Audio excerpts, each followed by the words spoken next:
अस्सलामुअलैकुम, क्या हाल है स्टूडेंट्स। उम्मीद करता हूँ खैरियत से होंगे। तो आज हम शुरू करते हैं चैप्टर नंबर 3 एटॉमिक स्ट्रक्चर। अब इस चैप्टर में हम इनिशियली तो ये देखेंगे कि एटम के अंदर कौन कौन से पार्टिकल्स हैं, फिर एटम के ऊपर कौन सी थ्योरीज आई हैं, और फिर एटम में जो इलेक्ट्रॉन्स हैं उनका क्या रोल है। ठीक है, तो ये सारा चैप्टर इसके ऊपर है और थ्योरेटिकल बेस्ड चैप्टर है ये।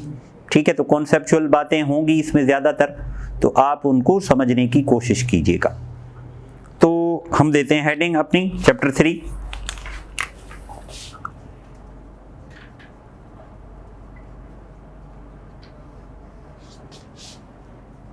The atomic structure. अब एटॉमिक स्ट्रक्चर में हम देखेंगे कि शुरू में एटम के बारे में जो कॉन्सेप्ट था कि भाई एटम इनडिविजिबल पार्टिकल है, जॉन डाल्टन वालों ने ये कॉन्सेप्ट दिया था, और इससे पहले भी बीसी से ही एटम के बारे में कुछ ना कुछ आइडिया मौजूद था। लेकिन एटम के बारे में जो मॉडर्न कॉन्सेप्ट दिया जाता है वो मॉडर्न कॉन्सेप्ट ये दिया जाता है कि atom is the complex organisation of matter and energy. Atom जो है वो क्या है, कॉम्प्लेक्स ऑर्गेनाइजेशन है किसकी, मैटर और एनर्जी की। This is the modern definition कि atom is the complex organisation of matter and energy. Matter और एनर्जी की कॉम्प्लेक्स ऑर्गेनाइजेशन का नाम है एटम। ठीक है, तो फिर ये सोचा गया, ये देखा गया कि एटम में कौन कौन से पार्टिकल्स हैं। आजकल तो एटम में रिसेंटली डिस्कवर्ड बहुत ज़्यादा पार्टिकल्स हैं, पॉजिट्रॉन, न्यूट्रॉन, न्यूट्रिनो, हाइप्रोन। लेकिन हम पढ़ेंगे बेसिक बुनियादी जो पार्टिकल्स हैं वो 3 हैं, इलेक्ट्रॉन, प्रोटॉन और न्यूट्रॉन। तो उनकी डिस्कवरी के बारे में पढ़ेंगे। तो सबसे पहले एक एक्सपेरिमेंट है जिसे कहा जाता है फैराडेज एक्सपेरिमेंट। फैराडे एक्सपेरिमेंट में क्या हुआ था कि एक सॉल्यूशन लिया था इलेक्ट्रोलाइट का, और इलेक्ट्रोलाइट किसे कहते हैं, जिसके सॉल्यूशन से इलेक्ट्रिसिटी गुजारी जाए तो पास हो जाए और वो डिसोसिएट हो जाए अपने आयंस में। ठीक है, तो इसके ऊपर इनिशियल काम डेवी नामी साइंसदान ने किया था, डेवी ने। उसके बाद इसको आगे बढ़ाया था फैराडे ने। तो फैराडे ने देखा कि जब उन सॉल्यूशन से इलेक्ट्रिसिटी गुजारी जाए इलेक्ट्रोड्स की प्रेजेंस में, तो क्या होता है, वो जो आयंस हैं वो माइग्रेट करते हैं अपने रेस्पेक्टिव इलेक्ट्रोड्स की तरफ, और उस रेस्पेक्टिव इलेक्ट्रोड्स की तरफ वो अपना चार्ज गिव अप कर देते हैं और खुद को चेंज कर देते हैं किसमें, न्यूट्रल स्पीशीज में। तो यहां से उसने देखा कि वो जो चार्ज गिव अप करते हैं वो चार्ज या तो कोई बेसिक चार्ज है या किसी बेसिक चार्ज का मल्टीपल है। यहीं से आइडिया मिला किसका, कि देयर इज एन इलेक्ट्रॉन। तो हम हेडिंग देते हैं फैराडेज एक्सपेरिमेंट।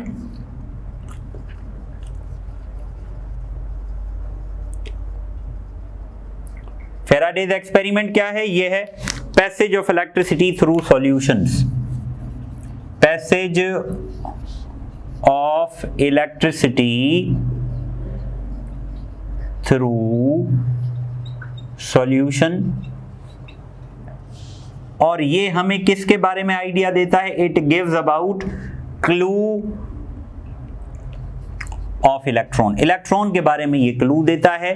और इनिशियली इसके ऊपर किसने काम किया था, मैंने आपको बताया था, डेवी ने इसके ऊपर काम किया था। फैराडे ने क्या किया कि फैराडे ने एक कंटेनर लिया, उस कंटेनर में 2 इलेक्ट्रोड्स लिए। ठीक है, उन 2 इलेक्ट्रोड्स को कनेक्ट किया बैटरी के टर्मिनल से। ठीक है, पॉजिटिव, नेगेटिव। और यहां पे एक सॉल्यूशन रखा, कोई भी इलेक्ट्रोलाइटिक सॉल्यूशन, सपोज मान लो A+ बी माइनस, कोई भी सॉल्यूशन है। तो ये क्या होगा, जब इलेक्ट्रिसिटी पास होगी तो ये जो आयंस हैं, ये आयंस अपने रेस्पेक्टिव इलेक्ट्रोड्स की तरफ मूव करेंगे। फिजिक्स का उसूल आपको पता है कि like charges will repel each other. तो ये पॉजिटिव कहाँ माइग्रेट करेगा, ये पॉजिटिव जाएगा इधर, ये नेगेटिव कहाँ जाएगा, ये नेगेटिव जाएगा इधर। तो ये क्या होगा, these ions will move towards their respective electrodes, towards their respective electrodes where they give up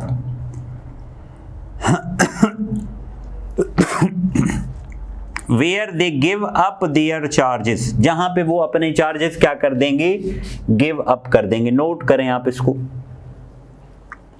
where they give up their charges, give up their charges and change themselves into the neutral particles। वो अपने आप को change क्या कर देंगे, neutral particles में change कर देंगे। याद रखें, जब वो न्यूट्रल पार्टिकल्स में चेंज हो जाएंगे तो इसका मतलब क्या है, उन्होंने कुछ चार्ज गेन किया होगा, कुछ चार्ज लॉस किया होगा। फेराडे ने वो चार्ज कैलकुलेट किया, डिफरेंट एलिमेंट्स रख के उसने ये एक्सपेरिमेंट किया, तो वो इस नतीजे पर पहुंचा कि ये जो चार्ज गिव अप होता है, ये चार्ज या तो किसी फंडामेंटल चार्ज के बराबर है या किसी फंडामेंटल चार्ज का मल्टीपल है, या कोई बुनियादी चार्ज है या बुनियादी चार्ज का मल्टीपल है। समझ में आ रही है बात या कोई कंफ्यूजन है? तो यहीं से कहा जाता है कि this experiment provides clue regarding the electrons, क्योंकि यहीं से जो चार्ज का कॉन्सेप्ट जाता है वो इलेक्ट्रॉन की तरफ जाता है। और हमने पढ़ा है अब कि भाई इलेक्ट्रोलाइसिस के दौरान क्या होता है, या ऑक्सीडेशन होती है या रिडक्शन होती है, इलेक्ट्रॉन या लॉस होता है या इलेक्ट्रॉन गेन होता है। ठीक है, तो it is found that the charge was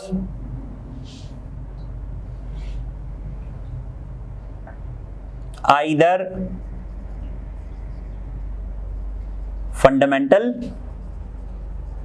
or some multiple of that fundamental।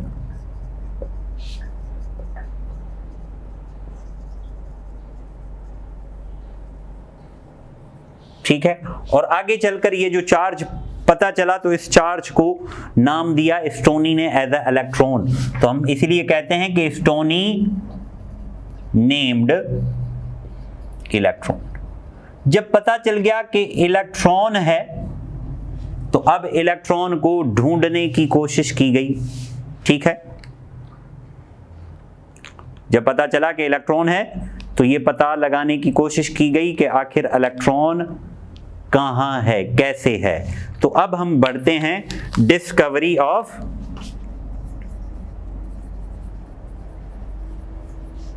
Electron. Electron की डिस्कवरी, जिसे हम डिस्चार्ज ट्यूब एक्सपेरिमेंट भी कहते हैं, we call it discharge tube experiment.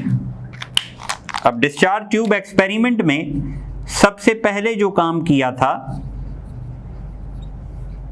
वो किया था एक जर्मनी का साइंसदान था जिसका नाम था हेनरिच गैजलर। उसने डिस्चार्ज ट्यूब के ऊपर काम किया था। ठीक है, उसने डिस्चार्ज ट्यूब के ऊपर काम किया था और उसने देखा, क्या देखा कि एक गिलास ट्यूब है, उस गिलास ट्यूब के ऊपर इलेक्ट्रोड्स हैं, जिसको आगे चलकर किसने बढ़ाया, जे थॉमसन ने बढ़ाया। ठीक है, तो डिस्चार्ज ट्यूब में क्या है, दो मेटल प्लेट्स हैं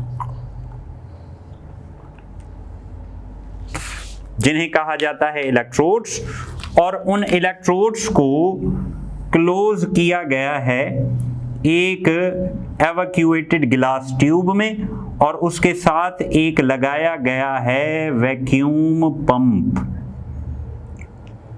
ठीक है, और एक हाई वोल्टेज बैटरी से कनेक्ट किया गया है। अब वैक्यूम पंप का काम क्या है? वैक्यूम पंप का काम है कि ये मेंटेन करता है pressure, maintains air pressure inside the tube, tube के अंदर प्रेशर को मेंटेन करता है। कौन मेंटेन करता है? वैक्यूम पंप, ठीक है। जिस इलेक्ट्रोड को बैटरी के नेगेटिव टर्मिनल से कनेक्ट किया गया उसका नाम रखा गया कैथोड, ठीक है। जिसको पॉजिटिव से कनेक्ट किया गया उसका नाम रखा गया एनोड, राइट। हाई वोल्टेज दिया गया लेकिन उस हाई वोल्टेज पे कोई चेंज दिखाई नहीं दिया, ठीक है। राउंड अबाउट 10,000 वोल्टेज पे कोई चेंज दिखाई नहीं दिया गया। तो ये एक एस्टैब्लिश्ड फैक्ट है कि gases do not conduct electricity at normal pressure. Normal pressure पे या नॉर्मल कंडीशंस पे गैसेस इलेक्ट्रिसिटी कंडक्ट नहीं करती। तो क्या किया गया जाए? ये किया जाए कि इस ट्यूब के अंदर से इस वैक्यूम पंप की मदद से हवा को बाहर निकाला जाए। हवा को बाहर निकालते निकालते जब मिलीमीटर्स में पहुंचे तो ट्यूब में कुछ हमें चेंजेस दिखाई देने लगे, कुछ रोशनियां, कुछ लेयर्स, कुछ ब्राइटनेस हमें दिखाई देने लगी। ये एग्जैक्टली जब 1 मिलीमीटर ऑफ मरकरी पर पहुंचे ये, ठीक है, when they reached 1 millimeter of mercury they find a glow extending from positive electrodes, ठीक है। तो at 1 millimeter of mercury a glow extending from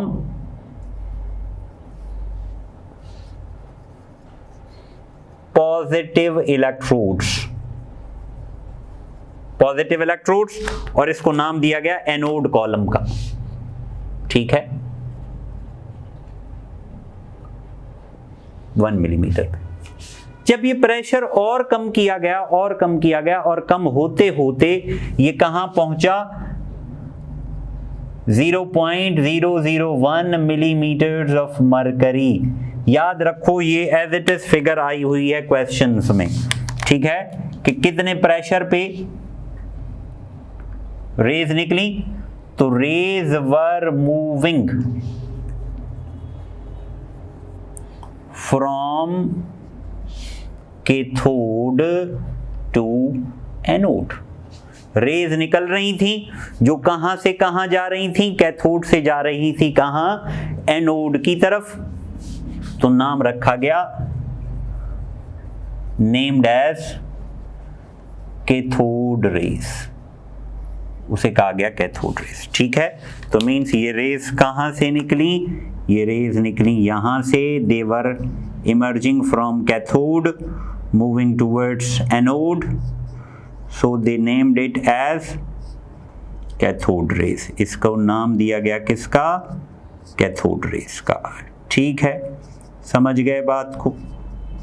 अब डिफरेंट साइंसदानों ने इन रेस को स्टडी किया, जैसे हर्ट्ज हो गया, लेनार्ड हो गया, गोल्डस्टाइन हो गया, पेरिन हो गया, जे थॉमसन हो गया।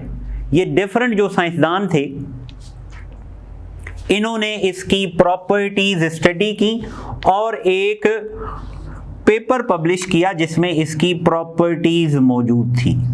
तो प्रॉपर्टीज ऑफ कैथोड रेज, ठीक है। पहली प्रॉपर्टी है कि ये जो रेज हैं ये चलती हैं सीधी डायरेक्शन में, they travel in a straight line, ठीक है। ये स्ट्रेट लाइन में चलती हैं। और ये कैसे पता चलता है कि ये स्ट्रेट लाइन में चलती हैं? इनके सामने अगर कोई चीज रख दी जाएगी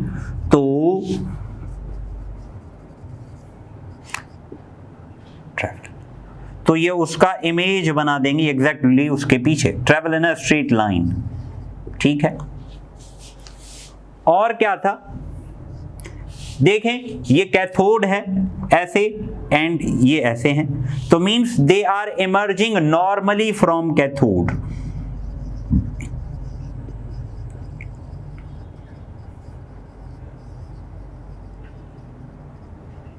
फ्रॉम कैथोड नॉर्मली माना perpendicularly and can be focused, और इनको फोकस किया जा सकता है, जमा किया जा सकता है। ठीक है, इसके अलावा दे आर इन मोशन, तो मोशन में है तो ये इनके पास काइनेटिक एनर्जी है, और काइनेटिक एनर्जी है तो इसका मतलब ये कहीं पर टकराएंगी तो अपना इंप्रेशन देंगी, means they can produce mechanical pressure. तो कैन प्रोड्यूस मैकेनिकल प्रेशर, क्यों? एज दे हैव की, क्योंकि इनके पास काइनेटिक एनर्जी है। नोट करें इस बात को, तो हम आगे बढ़ें। ठीक है, नोट करें।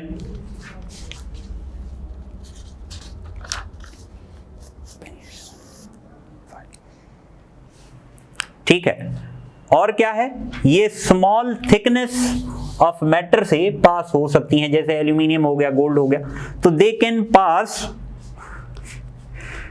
from aluminium foil, gold foil can pass from small thickness of gold or aluminium without producing perforation। ठीक है,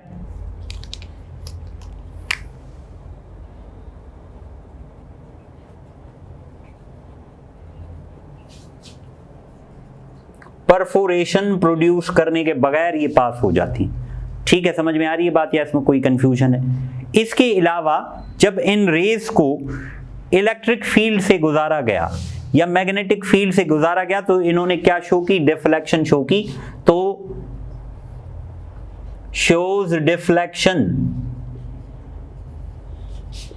इन electric field and magnetic field. और याद रखें यही एक उसूल है चार्ज्ड सब्सटेंस का, अगर वो इलेक्ट्रिक फील्ड में और मैग्नेटिक फील्ड में डिफ्लेक्ट हो जाता है तो इसे पता चलता है उसके ऊपर चार्ज है, अगर वो डिफ्लेक्ट नहीं होता तो इससे पता चलता है कि उसके ऊपर कोई चार्ज नहीं है। ठीक है, तो ये, और जहां डिफ्लेक्ट होंगी उसके अपोजिट चार्ज होगा। मिसाल के तौर पे अगर कोई चीज,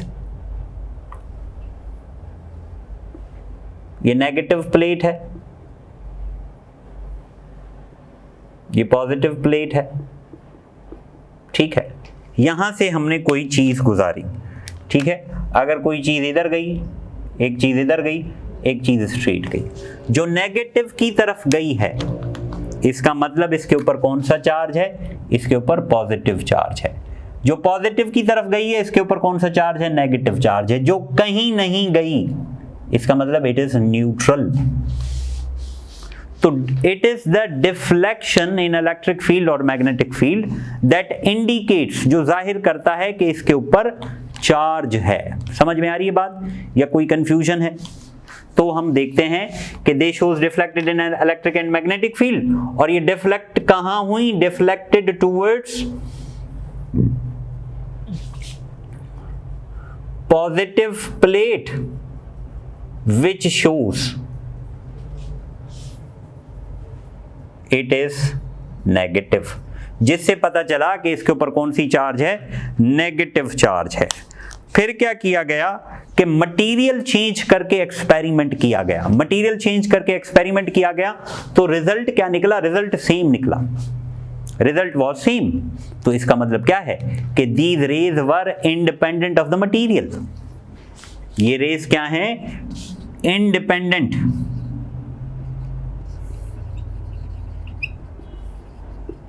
ऑफ द मटेरियल। और फिर ये देखा गया कि इनका जो चार्ज टू मास रेशो है E/m, जिसे हम क्या कहेंगे? Charge to mass ratio is same for all. हर किसी के लिए सेम होगा। और आगे चल के जब देखा गया तो ये पता चला कि ये जो रेज हैं ये कैरी करती हैं पार्टिकल्स, और वो पार्टिकल्स क्या हैं? एलिमेंट्री पार्टिकल्स हैं, जिनके ऊपर नाम क्या दिया गया? इलेक्ट्रॉन्स का। तो these raise consist of electrons. This is all about the discovery of electron. समझ में आ गई बात? या आपको कोई कंफ्यूजन है? देखें, हमने चैप्टर 3 स्टार्ट किया। चैप्टर 3 में हमने देखा कि इलेक्ट्रॉन्स के पहले फैराडे का एक्सपेरिमेंट था, जिस पे इनिशियली काम डेवी ने किया था।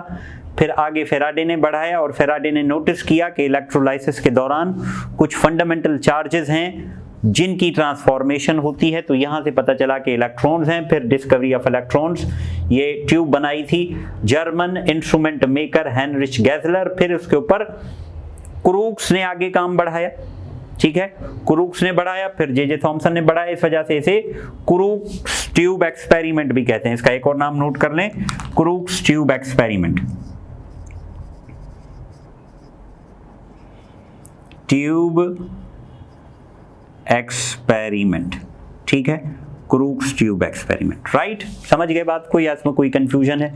दो इलेक्ट्रोड थे, positive negative, high voltage battery थी 10,000 वोल्ट के अराउंड, ठीक है, ये नोट कर लें, 10,000 वोल्ट्स के अराउंड। वैक्यूम पंप था जिसकी मदद से एयर प्रेशर को मेंटेन किया जा सकता है। नॉर्मल टेम्परेचर पे प्रेशर पे कोई चेंज नहीं आया। प्रेशर चेंज किया, कम किया तो हमें changings I. 1 millimetre of mercury पे एनोड कॉलम मिला, ठीक है, और 0.01 मिलीमीटर ऑफ मरकरी पे हमें कुछ रेज मिली जो कैथोड से निकल के कहाँ जा रही थी? एनोड से, ठीक है, और उनका नाम रखा गया cathode rays. Cathode rays straight line में चलती हैं, काइनेटिक एनर्जी है, मैकेनिकल पावर है, कैन बी फोकस्ड, ठीक है, can pass without perforation, deflection in electric field and magnetic field, और independent of material charge to mass ratio is same। ठीक है, इसको समझें, नोट करें। तो हम फिर पढ़ते हैं डिस्कवरी ऑफ प्रोटॉन।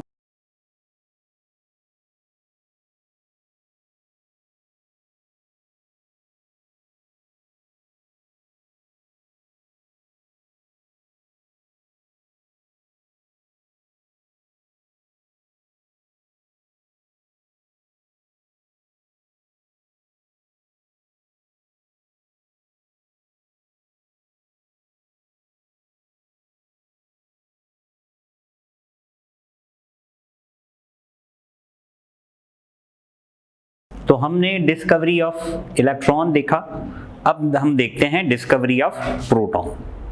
तो जब इलेक्ट्रॉन की डिस्कवरी हो रही थी तो उस वक्त हमने ये देखा कि टेम्परेचर, प्रेशर हमने रिड्यूस किया था, टेम्परेचर नहीं प्रेशर रिड्यूस किया था। उसी सिचुएशन में अगर जो कैथोड है उसमें अगर कुछ होल्स कर लिए जाएं, परफोरेशन कर ली जाए, तो कुछ रेज हमें कैथोड से अपोजिट डायरेक्शन में चलते हुए भी दिखाई देंगे। तो इन रेज को नाम दिया गया पॉजिटिव रेज का या केनाल रेज का, और इनको डिस्कवर किया था किसने? गोल्डस्टाइन ने। तो अब हम हेडिंग देते हैं डिस्कवरी ऑफ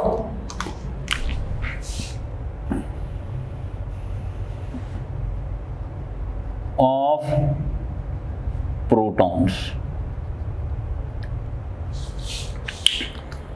प्रोटॉन्स को डिस्कवर किया था किसने? गोल्डस्टाइन ने। और इसने क्या यूज किया था? Used perforated cathode. किसको यूज किया था? परफोरेटेड कैथोड को। और इसने नोटिस किया कि some rays were moving in opposite direction of cathode rays.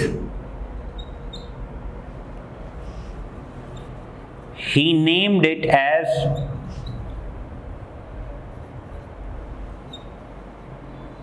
positive rays और कैनाल रेज।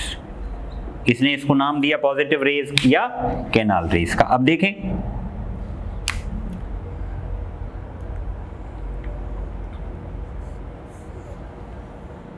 एक्सपेरिमेंटल सेटअप वही सेम है, ठीक है, experimental setup is same, vacuum pump सारा कुछ,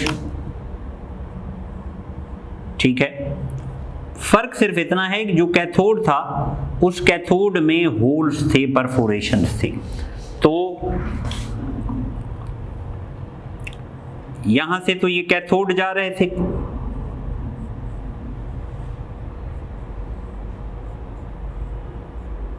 ठीक है। तो कैथोड के बिल्कुल मुखालिफ अपोजिट सिम्त में दूसरे चार्जेस जा रहे थे, तो इन रेस का नाम रखा गया क्या, पॉजिटिव रेस या कैनाल रेस। समझ गए बात को, या इसमें कोई कंफ्यूजन है?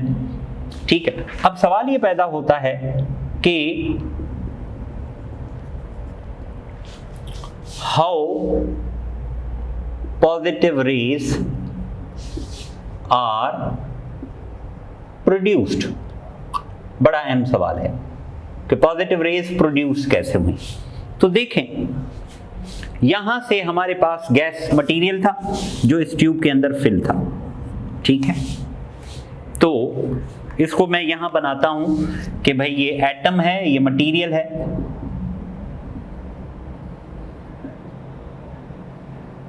ठीक है। यहां से ये कैथोड निकले, तो कैथोड ने क्या किया कि इनके इलेक्ट्रॉन्स को रिमूव कर दिया। अब इलेक्ट्रॉन्स अलग हो गए, ठीक है। पीछे क्या रह गए? Only positive charges. किसी भी चीज से इलेक्ट्रॉन निकल जाए तो उसके ऊपर कौन सा चार्ज आ जाता है? पॉजिटिव। तो अब when cathode rays passed through the tube, जब कैथोड रेज ट्यूब से गुजरी तो इन्होंने क्या किया कि they ionised the material that was present inside the tube. उसने क्या किया, जो मटेरियल ट्यूब के अंदर था उसको क्या कर दिया? आयोनाइज कर दिया। तो आयोनाइज करने की वजह से पीछे क्या रह गया? पीछे हमारे पास पॉजिटिव चार्ज रह गया, और वो पॉजिटिव चार्ज मूव कर रहा है किस सेंस में? In the sense of positive raise, या इन्हें कैनाल रेस भी कहते हैं। कैनाल क्यों? क्योंकि ये जो स्मॉल ओपनिंग है, this opening works like a tunnel, works like a canal, तो इस वजह से इसका नाम क्या रखा गया?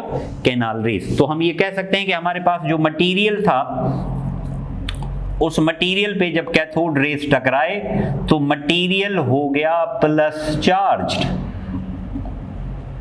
तो this material resulted in positive rays, ठीक है। अब इन रेज की जो प्रॉपर्टीज हैं, प्रॉपर्टीज ऑफ पॉजिटिव रेज, ठीक है। पॉजिटिव रेज की प्रॉपर्टीज क्या हैं? वही प्रॉपर्टीज हैं क्या कि भाई they travel in a straight line, ठीक है।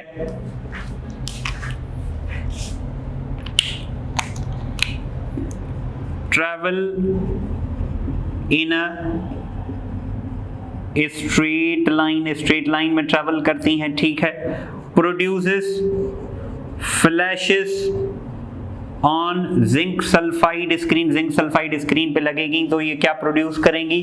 फ्लैशेस प्रोड्यूस करेंगी। इसके अलावा जब इनको इलेक्ट्रिक फील्ड और मैग्नेटिक फील्ड से गुजारा जाएगा तो क्या करेंगे? दे show deflection in electric field and magnetic field. Electric field और मैग्नेटिक फील्ड में भी ये क्या शो करेंगी? डिफ्लेक्शन शो करेंगी। समझ में आ रही है बात, या इसमें कोई कंफ्यूजन? इसके अलावा क्या था? अब देखें, इलेक्ट्रॉन निकला, अहम पॉइंट है, समझने की कोशिश करना। इलेक्ट्रॉन निकला तो इलेक्ट्रॉन का जो चार्ज है वो हर जगह इलेक्ट्रॉन इलेक्ट्रॉन ही होगा, और इलेक्ट्रॉन का मास भी सेम होगा। तो इस वजह से कैथोड रेज में चार्ज टू मास रेशो क्या निकल रहा था? सेम निकल रहा था, हर किसी का, इंडिपेंडेंट ऑफ द मटेरियल का। लेकिन यहां पे जो चार्ज टू मास रेशो है, ध्यान से सुनिएगा, बड़ा अहम नतीजा देने लगा हूं। Charge to mass ratio E/m क्या यहां सेम होना चाहिए? तो आपको सोचना पड़ेगा, चार्ज तो वही है भाई, जितना मैग्नीट्यूड इलेक्ट्रॉन के ऊपर चार्ज का है उतना मैग्नीट्यूड प्रोटॉन का है। Charge on magnitude of charge on electron and proton is same, लेकिन यहां जो मटेरियल प्लस बन रहा है उसका मास काउंट होगा। वहां मास किसका काउंट हो रहा था? इलेक्ट्रॉन का। या मास किसका काउंट होगा? जाहिर सी बात है, चार्ज भी इलेक्ट्रॉन का तो मास भी इलेक्ट्रॉन का। यहां किसका चार्ज काउंट होगा? मटेरियल का। मटेरियल पे प्लस चार्ज वही होगा जो इलेक्ट्रॉन पे, मैग्नीट्यूड सेम। मास मटेरियल का काउंट होगा। तो अगर आप यहां ट्यूब में आपने रखा सोडियम, ठीक है, तो सोडियम से बनेगा सोडियम प्लस। इस प्लस का मैग्नीट्यूड वही है जो एक इलेक्ट्रॉन का मैग्नीट्यूड है, लेकिन इस प्लस का मास, सोडियम प्लस का मास क्या होगा? वही होगा क्या इलेक्ट्रॉन का होगा? नहीं, चेंज होगा। यहां से हमने रखा, मिसाल के तौर पे इसके अंदर हमने रखा मैग्नीशियम, ठीक है, मैग्नीशियम पास हुआ तो मैग्नीशियम चेंज हुआ +1 में, इलेक्ट्रॉन। तो इलेक्ट्रॉन तो प्लस का मैग्नीट्यूड वही है, लेकिन पीछे क्या बचा? मैग्नीशियम। तो सोडियम को देखेंगे तो सोडियम का मास 23 है, मैग्नीशियम को देखेंगे तो मैग्नीशियम का मास 24 है। इसके अलावा अगर आयरन उठाओगे तो आयरन का मास 56 है। तो क्या हुआ है जी? क्या नतीजा निकला? नतीजा ये निकला कि हर किसी का मास चेंज आ रहा है। तो हर किसी का अगर मास चेंज आएगा तो चार्ज टू मास रेशो भी क्या आएगा? Change, different. तो इसीलिए charge to mass ratio is different for different material. इसका मतलब क्या हुआ कि ये जो है ट्यूब के अंदर मटेरियल पे डिपेंड करता है, जबकि कैथोड रेज ट्यूब के अंदर मटेरियल पे डिपेंड नहीं कर रहे थे। क्यों? क्योंकि इलेक्ट्रॉन हर किसी का एक जैसा, हर किसी के इलेक्ट्रॉन का मास एक जैसा। लेकिन यहां चार्ज तो सेम है लेकिन मास हर किसी का अलग है ना। तो अगर आप देखें तो चार्ज टू मास रेशो में m नीचे है, नीचे मतलब डिनोमिनेटर। तो जो डिनोमिनेटर में अगर वैल्यू बड़ी होगी तो आंसर को क्या कर देगी? छोटा कर देगी, स्मॉल कर देगी। तो इसीलिए कहते हैं कि charge to mass ratio is different for different material and will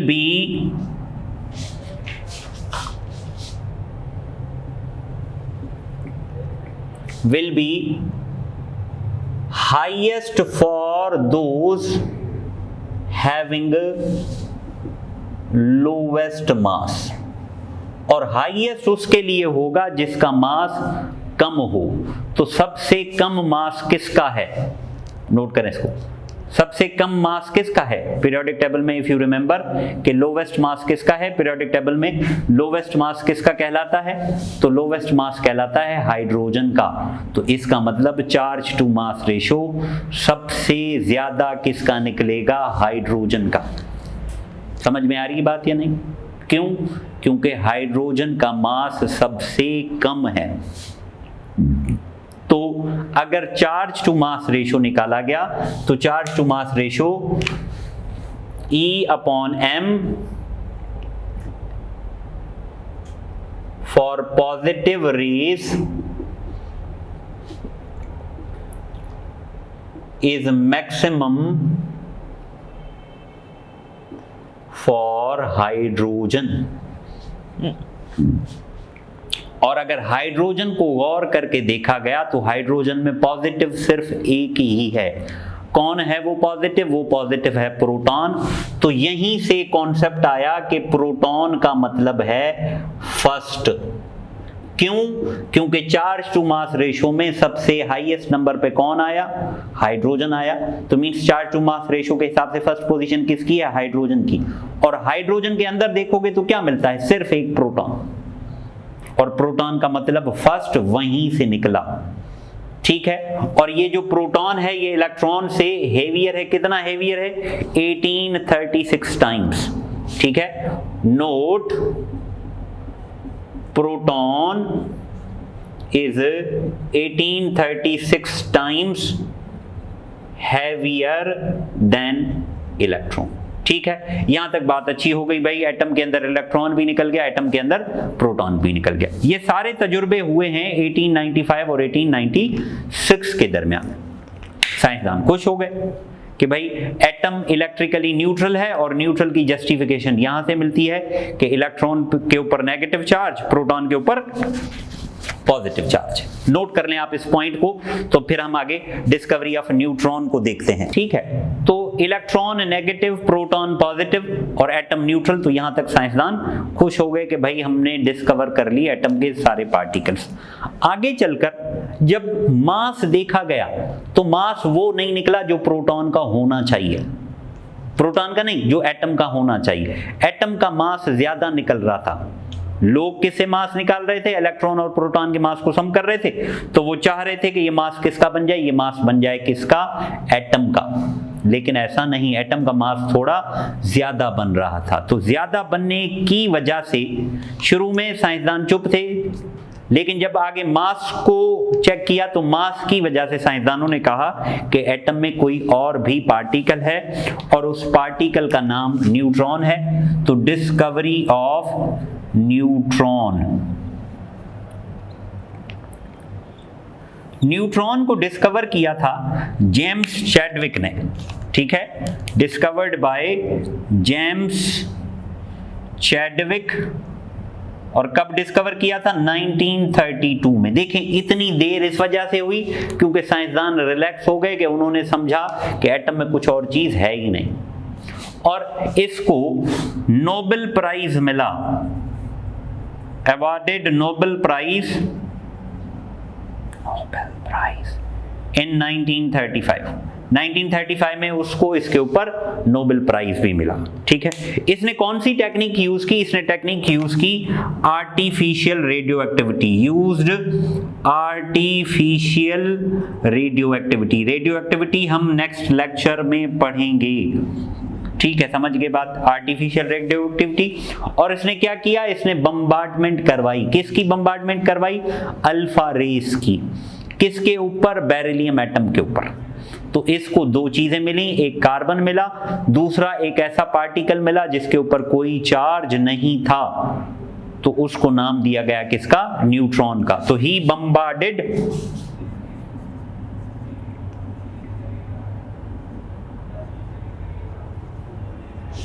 alpha rays. अब अल्फा रेस कहां से आई? From polonium. पोलोनियम एक रेडियो एक्टिव मटीरियल है, वहां से आई। He bombarded alpha rays. Alpha rays की बम्बार्डमेंट करवाई किसके ऊपर? On beryllium atom and found to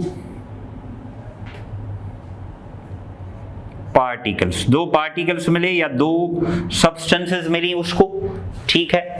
जैसे हमारे पास beryllium atomic number 4 mass number 9, helium atomic number 4 mass number, atomic number 2 mass number 4, ठीक है।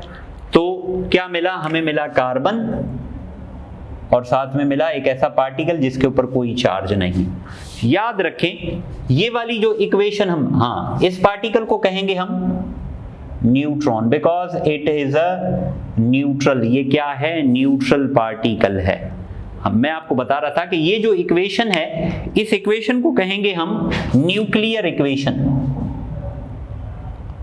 ठीक है,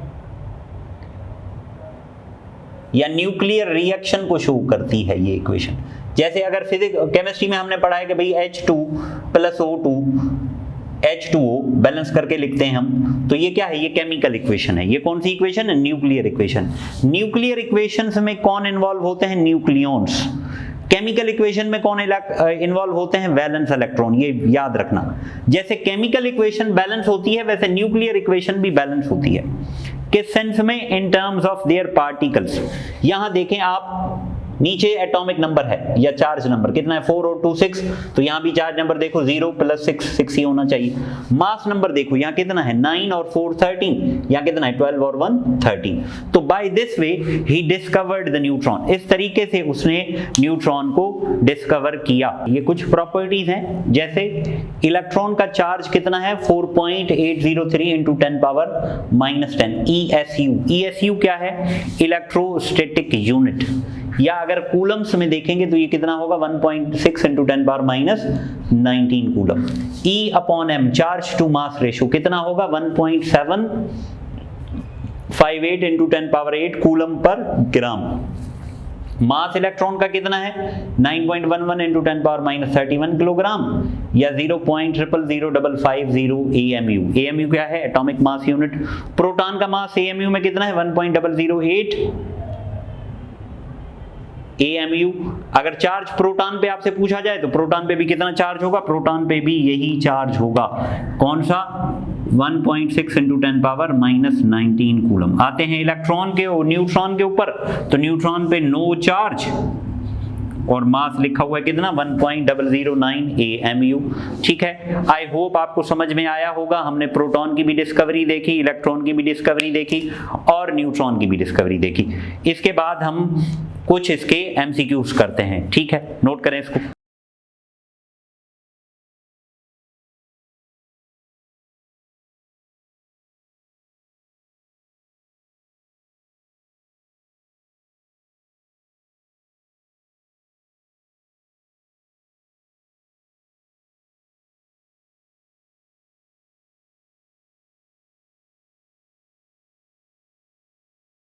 तो हमने चैप्टर 3 स्टार्ट किया हुआ था, इलेक्ट्रॉन प्रोटॉन न्यूट्रॉन की डिस्कवरी। तो उससे रिलेटेड हमने कुछ MCQs की है, प्रैक्टिस करते हैं।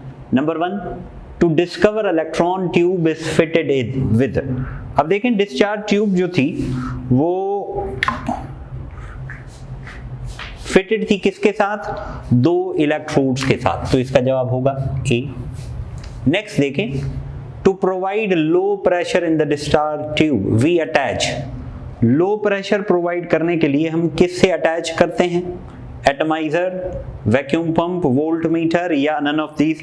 तो सिंपल है, डिस्चार्ज ट्यूब के साथ वैक्यूम पंप लगा होता है जो क्या करता है? प्रेशर को मेंटेन करता है। नेक्स्ट देखें, compare to the charge and mass of a proton an electron has same charge and smaller mass, an opposite charge and a smaller mass, an opposite charge and the same mass, the same charge and the same mass। तो आपको पता है कि electron और proton का charge opposite होता है और इलेक्ट्रॉन का मास कम। तो इसका जवाब क्या होगा? B। ठीक है, हो गया नोट ये। नेक्स्ट देखो, Who is credited with the discovery of electron? Electron की डिस्कवरी किसके खाते में डाली जाती है? तो ये कौन है भाई? ये है J.J. थॉमसन।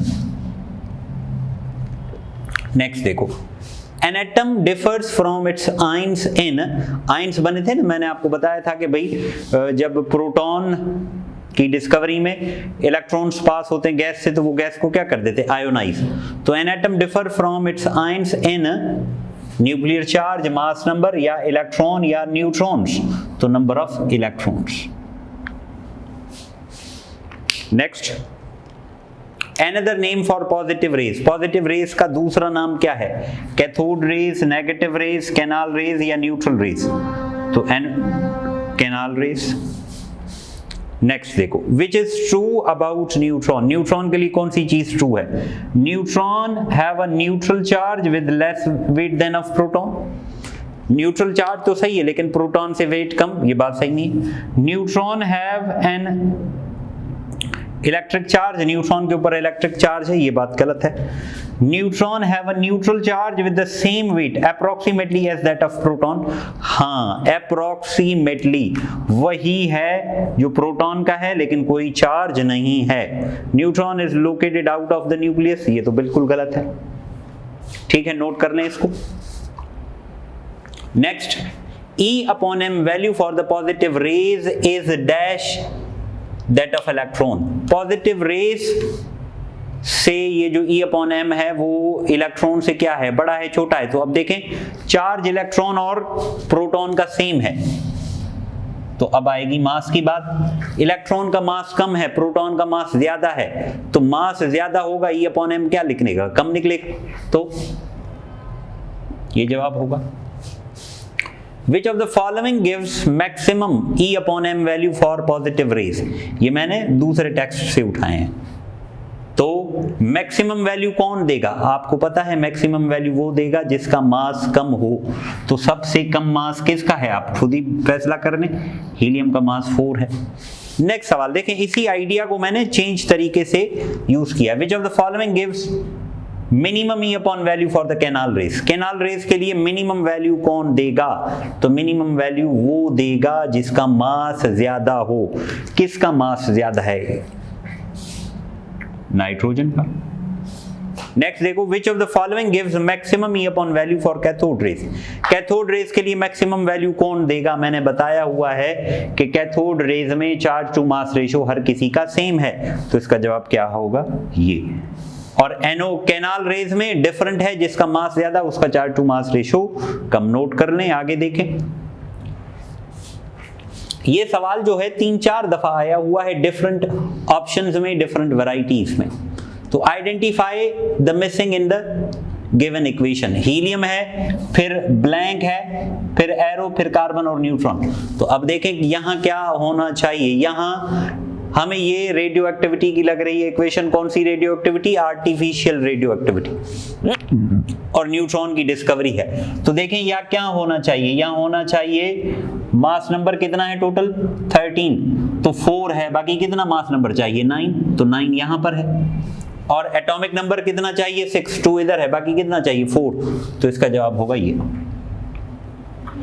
नेक्स्ट देखो, the nature of positive raise depend upon, positive raise की नेचर किस पे डिपेंड करती है? Nature of electrode, nature of the discharge tube, nature of the residual gas, या ऑल? ये सवाल आपको लोगों के लिए होमवर्क है, ठीक है, मुझे बताइएगा इसका जवाब। Next question, dash named electron, electron का नाम किसने रखा है? ये मैंने आपको स्टार्टिंग वाले लेक्चर में बताया था कि इलेक्ट्रॉन के ऊपर इलेक्ट्रॉन नाम किसने रखा? स्टोनी ने। अगला देखें, the correct increasing order of mass. Mass मैंने आपको प्रॉपर्टीज लिखवाई थी कि सबसे ज्यादा मास न्यूट्रॉन का है, उसके बाद प्रोटॉन का, उसके बाद इलेक्ट्रॉन का। या हम कह सकते हैं कि इलेक्ट्रॉन का मास सबसे कम है, न्यूट्रॉन का सबसे ज्यादा है, तो this will be the correct option. Next, positive column observe होता है ट्यूब में। जब हम प्रेशर कम कर रहे होते हैं तो हमें ट्यूब के अंदर चेंजेस दिखाई दे रही होती है डिस्चार्ज ट्यूब पे, वहां पर एक पॉजिटिव कॉलम बनता है, ठीक है। तो वो कहां बनता है? वो बनता है 1 millimetre of mercury. Properties of cathode rays were studied by, cathode rays की प्रॉपर्टी को किसने स्टडी किया था? Hertz, Leonard, barren, J Thomson, Goldstein भी है इसमें, तो वहां ये नहीं है, तो यहाँ क्या होगा? ऑन, ठीक है। तो ये हमने काफी सारे एमसीक्यूज किए हमारे टेक्स्ट बुक से भी और पंजाब टेक्स्ट बुक से भी, और 1-2 कुछ ओ लेवल से भी थे, ओवेल से। तो आई होप आपको समझ में आया होगा, ठीक है। नेक्स्ट लेक्चर पे हम फिर अगले टॉपिक्स पढ़ेंगे। Thanks for watching, Allah Hafiz.